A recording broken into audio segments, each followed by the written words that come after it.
Ezequiel, capítulo 47. 10 para frente. Ezequiel, capítulo 47. Antes nós meditávamos Ezequiel, capítulo 37. Agora Ezequiel, capítulo 47. Ele me fez voltar até a entrada do templo, Deus. E eu vi água vertendo por debaixo da soleira do templo, em direção leste. Pois a fachada do templo estava voltada para o leste. A água corria do lado direito do templo, ao sul do altar.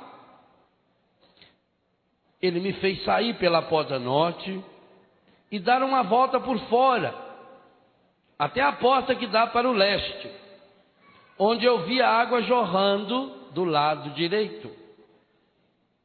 Quando o homem saiu em direção leste, com uma corda de medir na mão, mediu 500 metros e me fez atravessar a água que chegava até os tornozelos. Mediu outros 500 metros e me fez atravessar. A água chegava até os joelhos.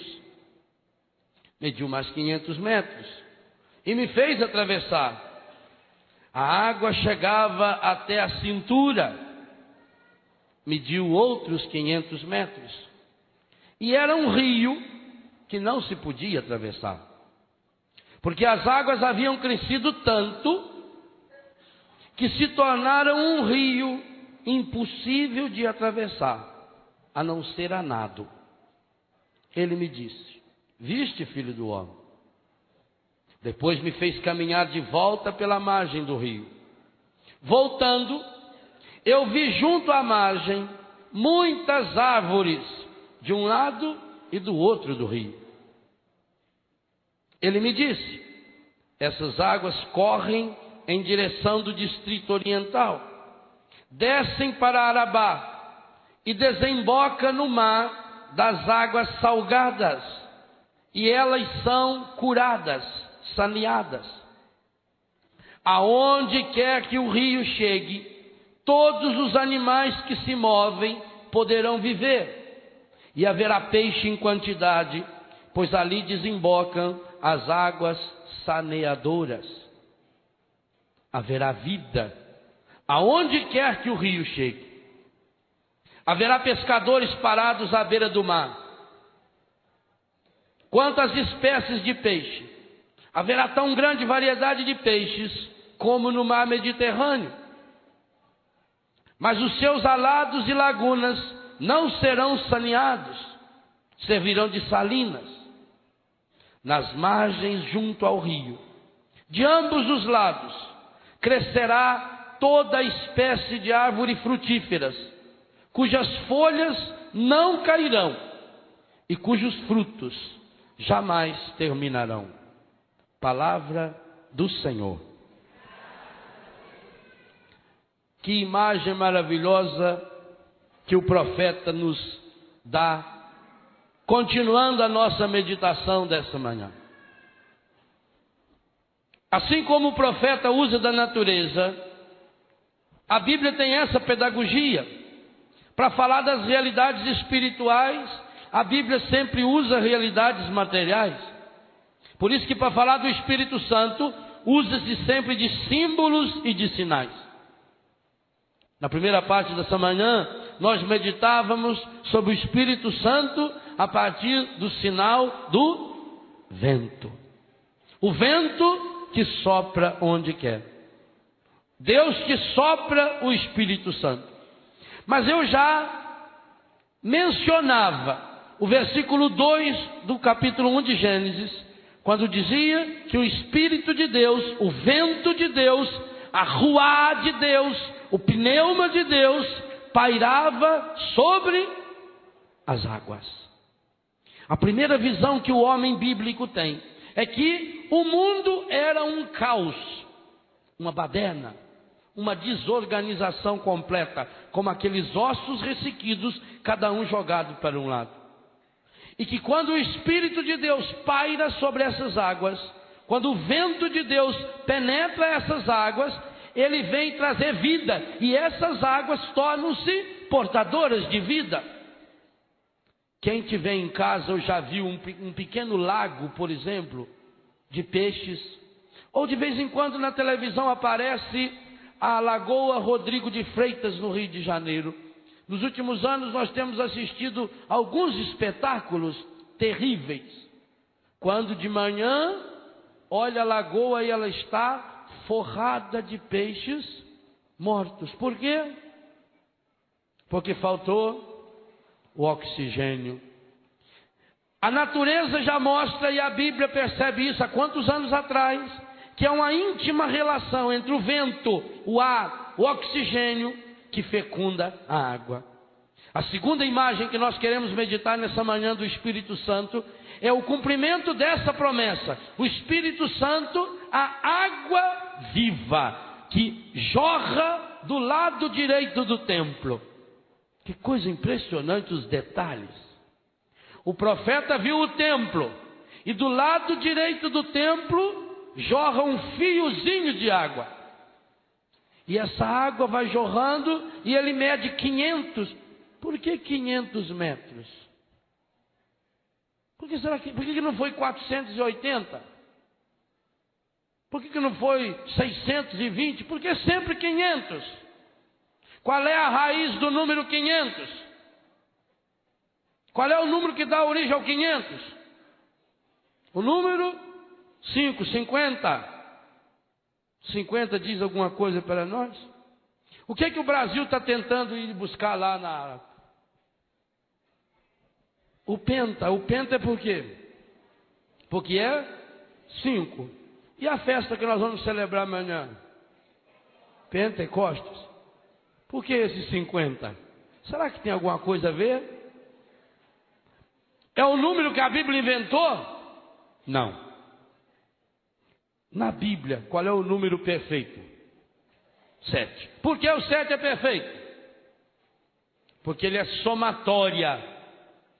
As 3 pessoas divinas, Pai, Filho e Espírito Santo, agindo nos 4 elementos constitutivos do universo: terra, fogo, água e ar. Na linguagem do povo simples, as 3 pessoas da Santíssima Trindade agindo nos 4 cantos do mundo. Então deu o número 7. E a Bíblia obedece essa sequência. Deus criou o mundo em 6 dias, no 7º descansou. Por isso o 7º dia é o dia do descanso. É o dia completo, é o dia sagrado, é o dia de contemplar a criação.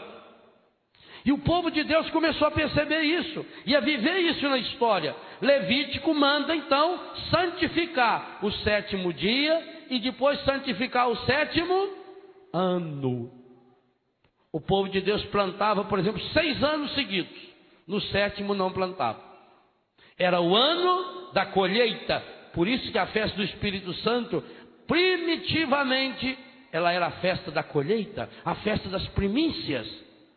Cronológica, na natureza, a festa que deu origem ao Pentecostes foi a festa das colheitas, das primícias. Por isso São Paulo e São João vai dizer que nós temos as primícias do Espírito Santo. É a época da colheita de Deus.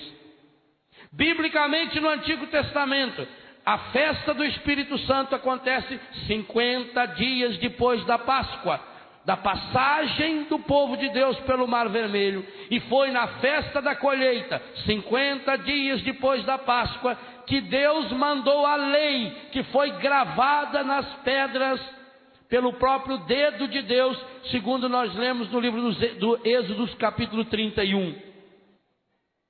Do mesmo jeito, 50 dias depois da Páscoa de Jesus, o Espírito Santo vem para gravar a lei, não mais agora na pedra, mas gravá-la no coração. Então, a Bíblia segue essa mesma dinâmica, os 50 dias depois. Por que esses 50 dias, então? Ora, se tinha o dia santo, o 7º dia, o ano santo, o 7º ano, a Bíblia começou a fazer o ano do jubileu. Nós celebramos isso faz 2 anos. E o jubileu era celebrado 50 em 50 anos. Por que 50 em 50 anos? O que 50 tem a ver com 7?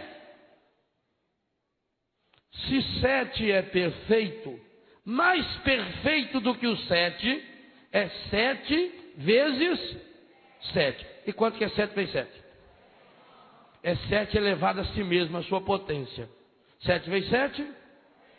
Ora, então depois do 49º ano, nós teríamos o grande ano do jubileu.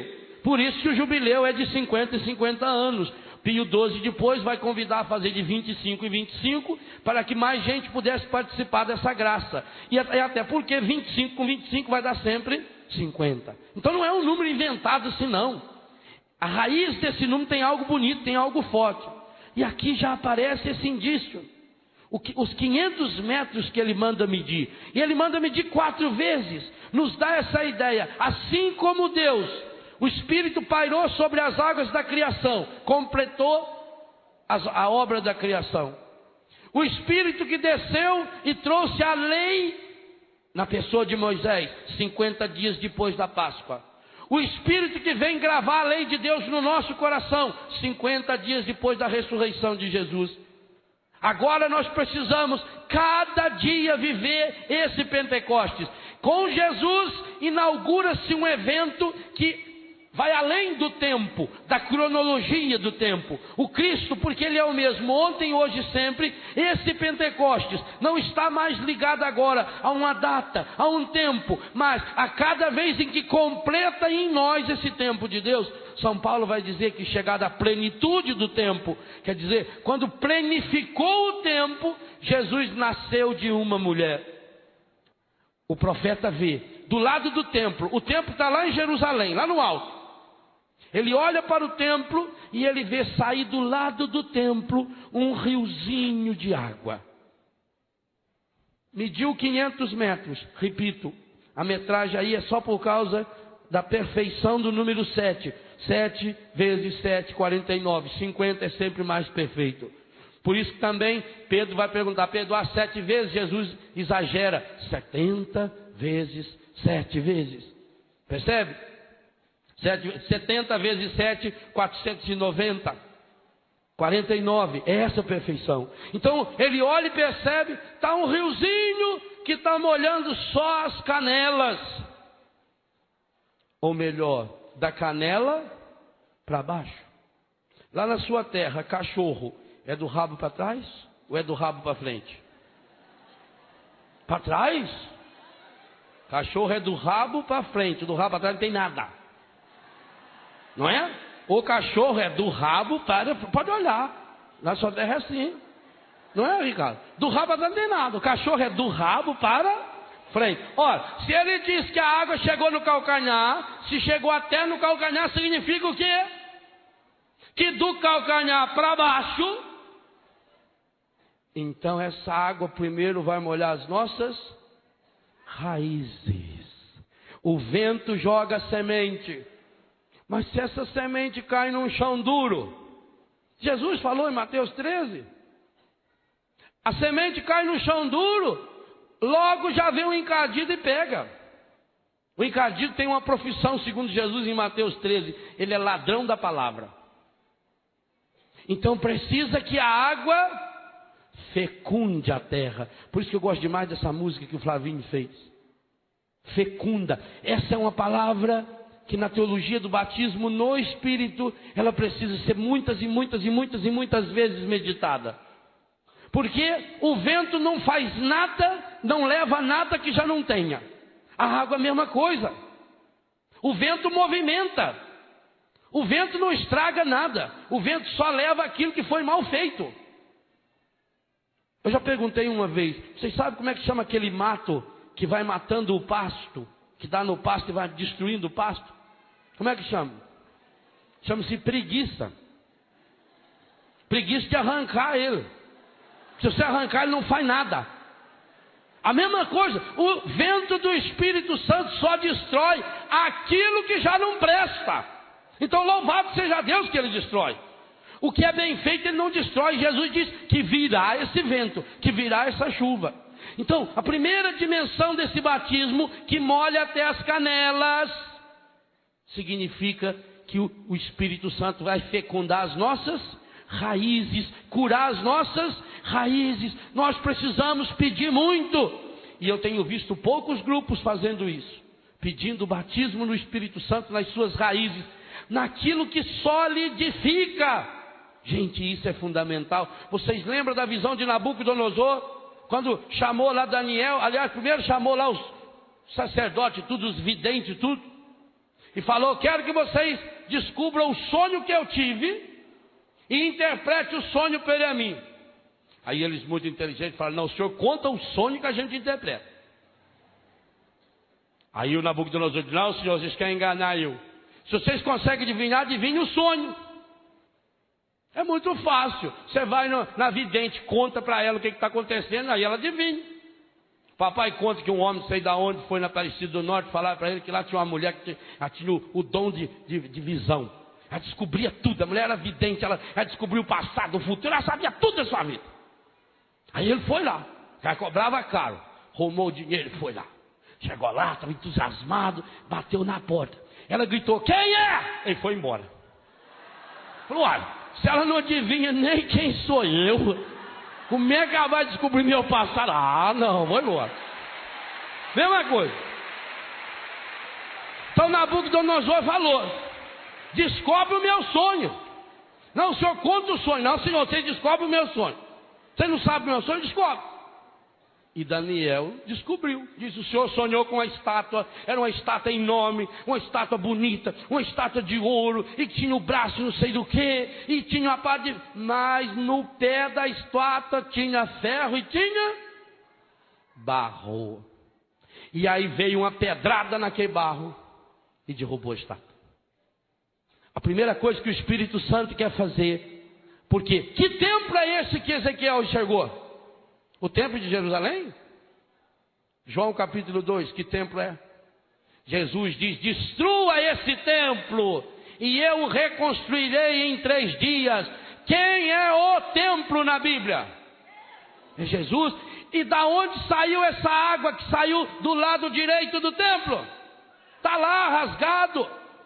O lado direito de Jesus rasgado na cruz é a fonte aberta, de onde jorra e começa a fluir esse rio de água viva, que depois vai ter que fazer efeito em nossa vida. Do coração de Jesus vai fluindo essa água. Essa água viva precisa atingir em primeiro lugar a nossa estrutura, a nossa base. Ora, quando na visão anterior do capítulo 37, o profeta falava do osso, hoje talvez ele iria falar da estrutura.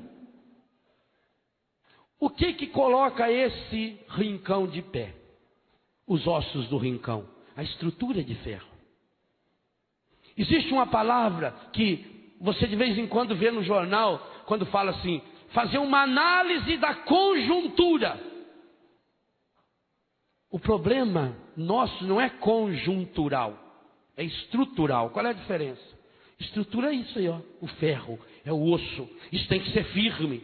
Agora, poderia, por exemplo, o Eto mandar construir em volta dessa estrutura de ferro, quem sabe, fazer de papelão, fazer de plástico, bonito uma coluna, fazer de cimento, mas isso é conjuntura.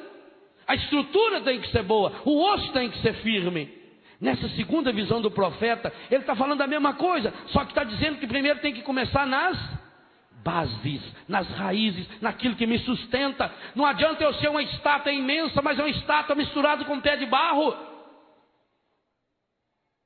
O povo usa falar uma expressão, talvez a gente nem sabe por que fala, o calcanhar de Aquiles. O que é o calcanhar do Aquiles? Tem até o tendão do Aquiles, não é? Aquiles era um personagem grego que ganhava todas as batalhas, ninguém conseguia vencê-lo, ele era invencível. E ninguém sabia o segredo da sua força.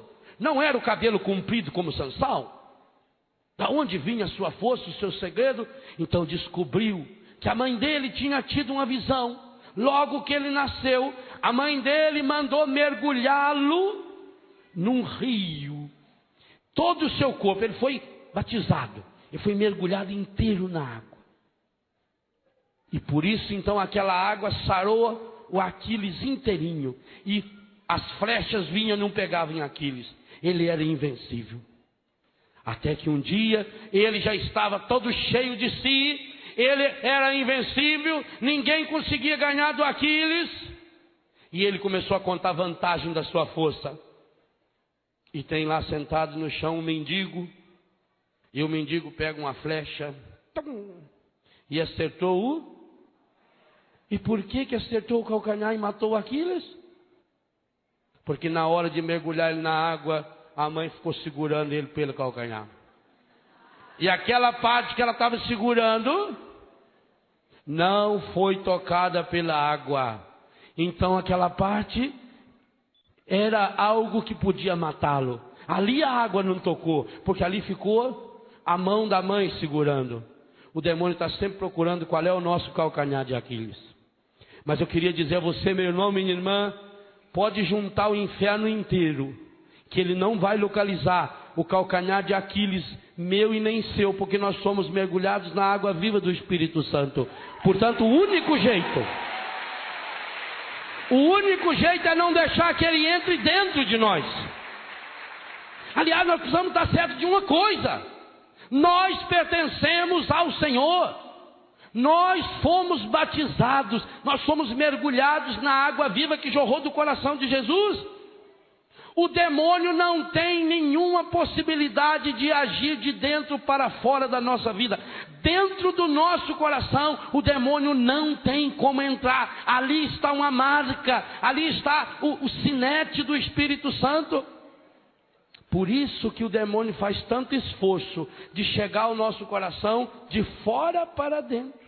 Eu vou trabalhar um pouco essa temática amanhã. Por isso ele tenta fazer com que o nosso coração, a nossa alma, obedeça a nossa carne. É daí que vem o princípio da luta. Mas nós precisamos ter essa certeza, e meu desejo é que amanhã a gente saia daqui com essa convicção profunda, essa certeza de que lá dentro já está o carimbo, que nós não temos esse calcanhar de Aquiles. Mas também não podemos criar essa chance para ele. Então o profeta vê essa água que pega as nossas raízes. Meu irmão, minha irmã, quantas e quantas vezes nós caímos em muitos e muitos pecados, exatamente porque estamos com as nossas raízes apodrecidas. A gente se preocupa muito em cobrir a aparência, a conjuntura. É como que se o Eto percebesse, quando chegasse aqui, que está apodrecendo um desses ferros que segura o rincão. Ele ficaria apavorado. Mas aí ele não tem dinheiro para consertar. Então ele vai lá e compra uma boa lata de tinta e pinta. Ninguém vê.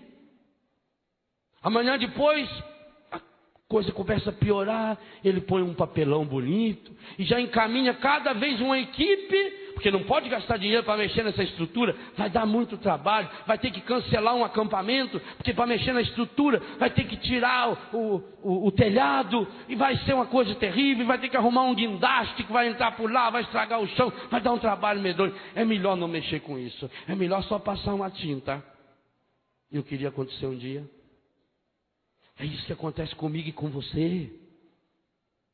Eu penso que esse ano, ao pedirmos vinde Espírito Santo, o Senhor está nos mostrando uma coisa muito séria. O nosso problema, o problema da igreja, o meu problema e o seu, não é conjuntural, não é aquilo que está por fora que não. O nosso problema é o que está lá dentro, é o que está lá na nossa base, é o que está nas nossas raízes. É hora da renovação carismática católica ser para a igreja uma fonte que jorra a água viva do Espírito Santo, que vai lá nas raízes, que vai lá na nossa estrutura, naquilo que nos solidifica. Porque esse crescimento é gradativo. Que coisa fabulosa! Essa visão do profeta nos diz que o batismo do Espírito Santo não é algo que vem de fora para dentro, é de dentro para fora. Então ele mandou medir de novo o rio, e agora a água já estava pelas canelas. E depois mandou de novo medir, e a água já tinha coberto o joelho. E depois mandou de novo medir, e a água já tinha chegado até a cintura. Oh, meu Deus! Que maravilha se ontem na missa de abertura a gente conseguiu pedir o Espírito Santo, e o Espírito Santo já começou a jorrar para nós no rio de água viva da Eucaristia que nós celebramos, e a água do Espírito Santo já chegou nas nossas canelas, já cobriu a sola do pé, que seja. Que bom se nessa manhã, por aquilo que o Senhor vai fazendo conosco, a água já passou da canela, já estiver aí chegando no joelho. Que maravilha! Que maravilha se na missa de hoje à tarde, no show de hoje à noite, a gente puder ter a certeza de que essa água já chegou até a nossa cintura. E que amanhã, o dia de Pentecostes, o dia em que o Brasil ganha a sua primeira santa, a Santa Paulina do coração agonizante de Jesus, a água viva que jorrou do coração, nós também podemos dizer, estamos cheios do Espírito, estamos repletos do Espírito. Agora não dá mais de andar, agora é só nadando, nadando, nadando. E é isso que o Senhor quer fazer, é para isso que o Senhor nos trouxe aqui. O vento impetuoso foi aquele vento que abriu as águas do Mar Vermelho. E o povo passou ali a pé enxuto. Foi um vento que soprou. Talvez você esteja para passar numa situação medonha, difícil. Você não tem saída. Você está muito fraco. Seus ossos estão sequinhos demais. E você só vê aquele rio na frente. Meu Deus, quanto problema. Meu Deus, a minha família está mergulhada nesse mar, nesse oceano de pecado. Meu Deus, é o desemprego. Meu Deus, quanta situação difícil. O vento do Espírito Santo sopra e vai abrindo esse mar. E que coisa linda. O mesmo vento que abriu a água é a única força capaz de mover a água, é o vento. Única força que move a água é o vento. Que abriu é a mesma força que fechou essa água. E o mar sepultou os perseguidores. Meu irmão, minha irmã, Jesus é para nós aquele que sopra sobre nós o vento que vai abrir os oceanos de problemas. Talvez você esteja mergulhado num oceano de pecado.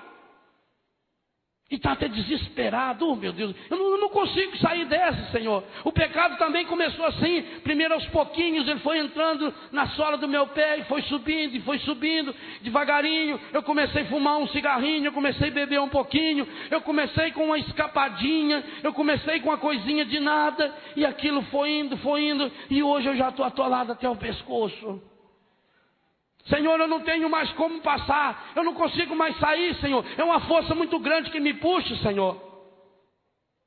Não é força grande o suficiente para esse vento que sopra da boca de Jesus. E amanhã na missa, amanhã nós vamos ouvir o Evangelho onde Jesus sopra, dizendo: receba o Espírito Santo. Ele quer soprar sobre nós, soprar em primeiro lugar para que a gente seja pleno, para que a semente da palavra dele enche no nosso coração. Amanhã vamos celebrar 25 anos de Rádio Canção Nova. Faz 25 anos que o Espírito Santo está soprando aqui, e daqui jogando pelo rádio, nas ondas do rádio ele está jogando o amor, jogando a cura, jogando a libertação. É esse primeiro sopro que o Senhor quer fazer conosco, mas é esse sopro também que o Senhor quer fazer para destruir aquilo em nossa vida que não presta, as estruturas arcaicas, os ossos que estão apodrecidos, que precisa tirar e jogar fora, porque se deixar lá dentro vai piorar. Quantas e quantas vezes a medicina tem que cortar um pedaço do osso da perna da pessoa, porque senão ela morre. Aliás, Madre Paulina, a santa que será canonizada amanhã, teve que tirar um pedaço do seu braço, porque o osso estava podre,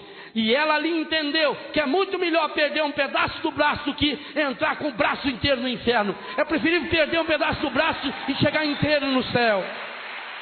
Então é esse osso que tem que ser cortado. Talvez vai ser dolorido, vai ser dolorido, vai ser difícil, mas não tem outro jeito. Se eu quero ser essa pessoa que vou receber esse vento impetuoso de Pentecostes, eu tenho que estar disposto a ir lá nos meus ossos. Mas isso tem que começar desse processo da minha estrutura. Essa água que vem e que vai me mergulhando e que vai encharcando. Mas às vezes, meus irmãos, nós somos igualzinho uma folha de bananeira depois da chuva. Você já viu uma folha de bananeira depois da chuva? Pode chover 10 dias. Parou de chover, você vai lá, a folha de bananeira está sequinha.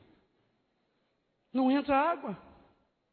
Se você quer receber o batismo no Espírito Santo, tire as máscaras feitas de folha de bananeira e comece a ser uma esponja. Uma esponja dessa que você põe em cima da pia e quando aperta ela está cheia d'água, porque ela absorve a água. O meu coração tem que ser uma esponja. Mas se o meu coração está um coração de pedra, revestido, impermeabilizado, como é que o Senhor vai derramar sobre mim essa água viva? O profeta diz então que essa água vem, que ela vai subindo. Mas ela não faz só esse processo. Essa visão é linda demais. Além desse processo que vai inundando de baixo para cima, fecundando, penetrando, enchendo. Aliás, um dos símbolos do Espírito é o óleo. A unção, quando nós falamos unção, ungido, nós estamos falando em óleo. Ungir é com óleo, não tem jeito de ungir com outra coisa. E o óleo penetra e exala. Quando você passa o óleo, o perfume, ele tem que ter óleo para ele penetrar e para ele exalar. Por isso São Paulo vai dizer, vocês são perfume de Deus. E quantos de nós estamos sendo a caatinga do encardido para o mundo? Porque o que está penetrando em nós é outro óleo, óleo falsificado, perfume barato. Ou se não, óleo de perfume, mas colocado numa pessoa que não tomou banho. Pensa bem, no final do dia, depois de louvar o Senhor um dia inteiro de braços erguidos, ao invés de tomar banho, você passa o avanço aqui. É pior ainda. É mais terrível ainda. É o que nós estamos fazendo com o perfume do Espírito Santo, colocando num coração sujo. Então o profeta percebe, essa água vai subindo, essa água toma conta de todo o nosso ser. É gradativo. Ali o profeta usou pelo menos 4 etapas. Todas elas relacionadas aos 5, todas elas relacionadas ao Pentecostes. É gradativo, significa o seguinte: nenhum de nós aqui já recebeu a plenitude do batismo do Espírito Santo. Cada vez que nós recebemos o Espírito, nós o recebemos em plenitude. Mas o Espírito Santo é tão grande, é tão infinito, é tão imenso, Ele é Deus, que nunca nós vamos receber ele inteiro. Por isso que nós precisamos e podemos pedir cada vez mais: vinde Espírito Santo, vinde Espírito Santo. Não porque a gente não tem, mas porque nós queremos ter mais. As primícias já estão aqui. Preciso que essas primícias estejam lá nas nossas raízes, que venha subindo em todo o nosso ser. Mas há um segundo movimento que o profeta vê dessa água que jorra do templo. Essa água sai do coração do templo. O templo está em Jerusalém. E começa a descer pelo vale. Meus irmãos e minhas irmãs, o dia que você tiver a graça de ir à Terra Santa, você vai pular de alegria ao ver essa visão. Porque o vale que sai imediatamente depois do templo é o vale cheio de ossos, porque era cemitério. O primeiro lugar que essa água vai tocar é aquele vale, o vale final, que aliás diz que vai ser ali a batalha final do Apocalipse. Ora, eu acredito que sim mesmo, porque o Apocalipse capítulo 22 também fala dessa água viva que vai curar tudo que tiver doente ao seu redor. O profeta então enxerga o templo lá em cima. Do lado do templo começa a sair aquele riozinho fininho, aquele corguinho, e aquilo vai descendo pelo vale e vai enchendo aqueles ossos, e já vai trazendo a vida aqueles ossos. E vai descendo, até chegar aonde diz a palavra? Até chegar no mar das águas salgadas. Que mar é esse? O Mar Morto. Que visão fabulosa! O Mar Morto é o lugar mais baixo do planeta. Está a quase 400 metros abaixo do nível do mar, do oceano.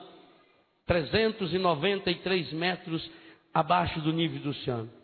Não existe no planeta Terra, não existe no universo um lugar que seja mais baixo do que aonde está o Mar Morto. E por que ele chama Mar Morto? Exatamente por isso. Porque a água cai lá e não tem mais para onde sair. Então ela começa a evaporar. E ela evapora tanto e tão rápido que a chuva que cai não chega a atingi-la. Evapora antes. Então se ela evapora muito, o que acontece? a água fica muito salgada. Esse mar tem 33% de sal, ou de produtos ligados ao sal, e por isso não tem nenhuma forma de vida. Toda aquela região é a região onde está a antiga Sodoma e Gomorra, é um lugar de morte. Ora, o profeta foi escolher o lugar que podia simbolizar o pior do mundo, o lugar morto, o lugar acabado, o lugar onde até o osso morre, para dizer que ao chegar ali aquela água vai transformar aquela água salobra, aquela água estragada em água viva.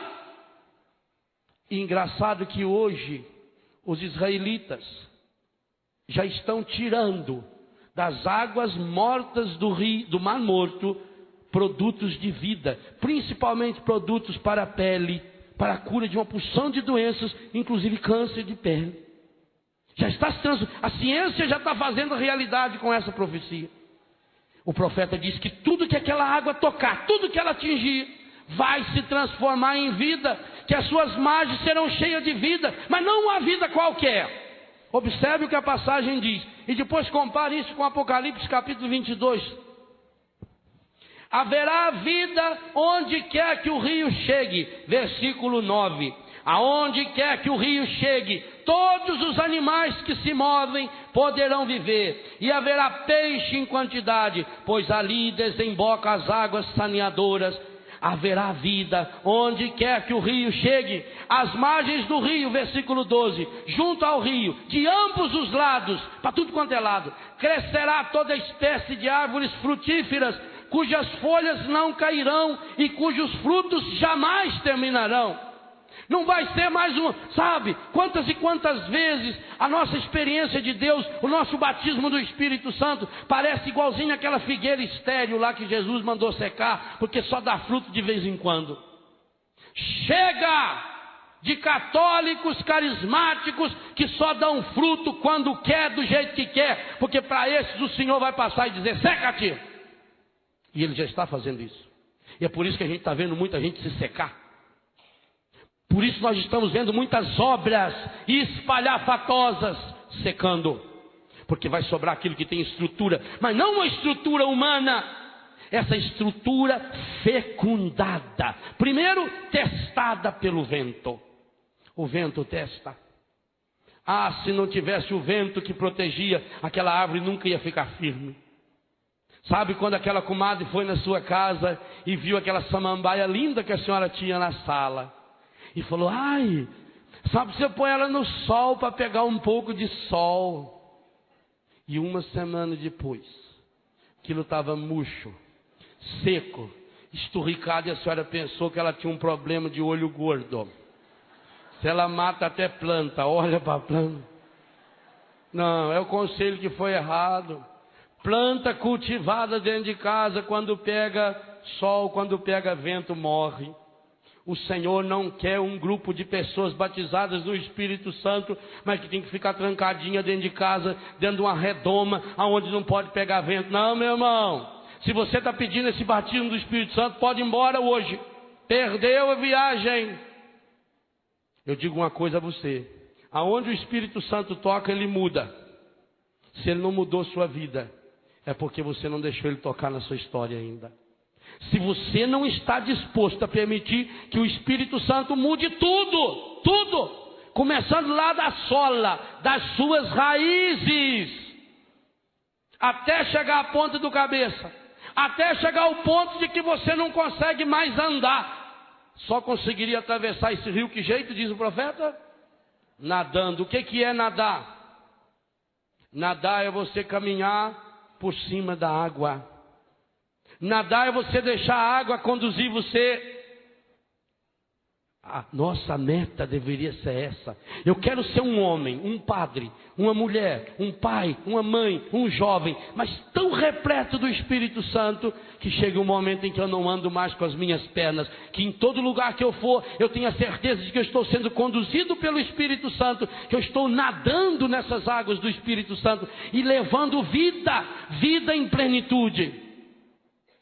O mundo está experimentando e A Eco 92 que aconteceu no Rio de Janeiro esse ano, vão repetir algumas reflexões em cima disso. O mundo está muito preocupado com a desertificação do planeta. Há desertos que crescem a cada dia milhares de quilômetros quadrados. O vento vai jogando naquela poeira, porque o vento tem essa função. Se tiver vida, ele leva a vida. Agora, se tiver morte, ele leva a morte. O Espírito Santo também é assim. O que você põe na frente dele vai. A cidade do Cairo, por exemplo, num dia normal, ela recebe, em média, 10 milhões de toneladas de areia. Porque está perto desse deserto. O deserto do Saara é muito maior que o Brasil. Aliás, é um deserto que já atinge 8 países do mundo, e cada dia cresce mais. O mundo está preocupado com a desertificação. O nosso Nordeste já há áreas que estão sendo desertificadas. E qual é a causa de se desertificar um lugar? Falta água. Então vamos levar água. Que coisa maravilhosa quando a gente desce hoje no aeroporto de Petrolina, às margens do São Francisco, lá na divisa da Bahia com o Pernambuco, e a gente vê as margens dos rios São Francisco. Petrolina hoje exporta frutas, Petrolina hoje exporta uva, e uva de excelente qualidade. Por quê? Porque estão pegando a água do rio São Francisco e fazendo aqueles regozinhos assim, aqueles pequenos regatos, e levando a água está lá, é só levar. Eu acho um absurdo que o Brasil viva um apagão. Nós temos o rio mais caudaloso do planeta. 25% da água potável que existe no mundo está no Brasil. E nós estamos deixando esse rio aí, passando. Estamos fazendo isso com o rio do Espírito Santo. Esse rio caudaloso, alguns de nós controlam o Espírito Santo. Você já viu esses rios, por exemplo, que tem aquelas, como é que chama, aquelas barragens, né? Que vai controlando a água. Não sei como é que chama aquilo. Comportas, porque compota é de doce. Aquelas comportas. Então regula a água. Hoje em dia a gente vê coordenador da renovação carismática, a gente vê padres e outras pessoas da igreja que a única coisa que faz é ficar com o registro do Espírito Santo controlando. Aqui pode, aí não pode. Isso aqui não, diminui essa, não, ali não. Isso pode, isso não. Ah, eu quero receber o Espírito Santo, mas eu não quero esse negócio de cair. Se você não estiver disposto a passar pelo ridículo que passou Simão Pedro e os apóstolos, que foram considerados bêbados do dia de Pentecostes, você não vai receber esse banho de regeneração do Espírito. Eu tenho que estar disposto ao ridículo. Oh Senhor, manda o Espírito Santo, mas que ele venha do meu jeito. O Espírito sopra onde quer. Graças a Deus que a gente vê sinais do Espírito Santo agindo numa porção de igreja que há no mundo. Olha, já diziam os grandes santos da igreja, se é coisa boa pode ter certeza, o autor é o Espírito Santo, não interessa quem fez a parte final. Aonde você vê sinal de Deus só pode ser o Espírito Santo agindo. Está na hora de eu ter coragem de deixar em primeiro lugar o Espírito Santo pegar nas profundezas da minha história e ir subindo todo o meu ser. Eu tenho que estar completamente mergulhado, completamente encharcado do Espírito Santo, feita aquela esponja. Mas eu tenho que ter essa coragem também de me lançar nas águas do Espírito, desse rio caudaloso, que aonde ele passa, vai deixando saúde. Que visão triste quando olhamos, muitos de nós sacerdotes, de coordenadores e coordenadoras de grupo, que aonde passa deixa doença, aonde passa deixa rastro de morte. Você já observou as formigas? Como é que a formiga sabe certinho a trilha dela? Tanto que você vai lá, pega uma vassoura, varre. Manda a formiga embora, quando volta no outro dia está lá. Como é que a formiga que está lá atrás sabe o caminho que a outra deixou? A formiga tem um líquidozinho na barriga. Isso é um segredo. Por onde ela vai passando, ela vai deixando aquele riozinho. E a outra formiga vai sentindo o cheiro. Por aqui passou, por isso que elas não erram a trilha. A formiga, quando passa, ela pensa na colega que está vindo, porque ela sabe que, por maior que seja a folha que ela carrega, ela não consegue levar toda a folha que precisa para o formigueiro. Há formigueiros conhecidos no mundo muito maior do que esse rincão, imensos, quilométricos, porque tem um monte de formiga. E a Bíblia fala disso. Aliás, fala da formiga para dizer que a gente tem que deixar de ser preguiçoso, se até a formiga sabe por que trabalha. O homem e a mulher cheio do Espírito Santo, ele tem que ter esse líquido, essa água viva no seu coração, mas de tal forma que por onde ele passa, vai ficando os rastros do amor de Deus que ele quer espalhar no mundo. O dia em que a gente conseguir, por onde passar, deixar rastros de Deus, então já podemos começar a dizer que já estamos fazendo a experiência do batismo do Espírito Santo. Infelizmente, nós estamos deixando outros rastros. E que rastros terríveis, de desamor, de desânimo, de desunião, de discórdia. Aliás, tudo que vem desse prefixo aí é preciso a gente ir deixando de lado. Porque tem a raiz no diabolos. É ele que gosta de separar. Ele é o pai da separação. Nós precisamos dessa água viva do Espírito Santo. Essa água vem então de baixo para cima. Essa água vai tomando conta. O profeta depois mostra para nós que o Espírito Santo quer nos envolver por inteiro. Então essa água também vem de cima para baixo. O capítulo 36 de Ezequiel. O capítulo 11 de Ezequiel já. Mas o capítulo 36 o mais conhecido. Talvez escrito posterior ao capítulo 47. Bem provável que o capítulo 36 de Ezequiel tenha sido a última parte do seu texto. Parece que aquilo é um pouco uma conclusão que o profeta nos dá. Ele faz um grande fecho dessa ação do Espírito de Deus, que vai restaurar o seu povo, quando anuncia solenemente no versículo 25: derramarei sobre vós águas puras que vos purificarão de todas as vossas imundícies. E não só de fora para dentro, derramar é de fora para dentro. Meterei o meu espírito dentro de vós. É de dentro para fora. Que visão linda!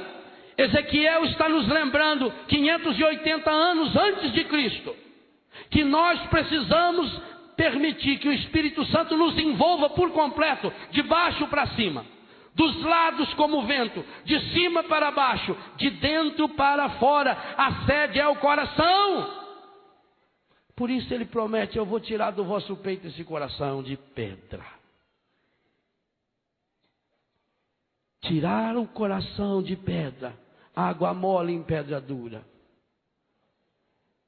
Às vezes você fica triste: mas eu já pedi tanto para Deus. Continuo com esse problema aqui dentro de mim. Deixa a água do Espírito ir caindo nessa rocha do seu coração. Mergulha o seu coração nessa água viva do Espírito. Peça ao Senhor aquilo que Paulo falava para Tito e para nós, que o Senhor quer dar para nós um banho de regeneração.